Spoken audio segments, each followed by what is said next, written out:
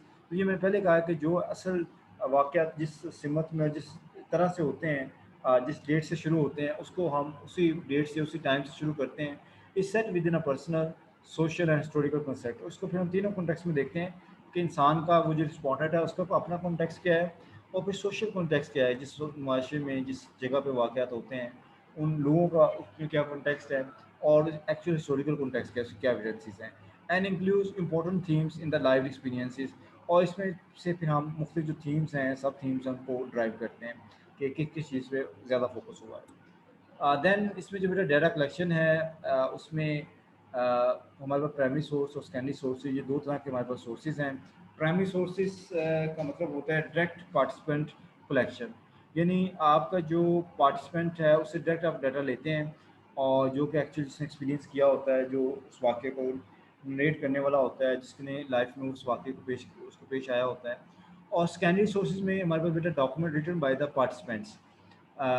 یہ ہوتا ہے کہ اب وہ پارٹیسپینٹ تو ہم ڈیٹا نہیں لے رہے ہیں, لیکن اس نے اپنی بایوگرافی لکھی ہے, اپنی اس نے کوئی سفر نامہ لکھا ہے, اس میں کوئی ایسی ڈاکومنٹری ہے, جیسے اس میں اس کا کوئی ویڈیو یا آڈیو میسیج ہے.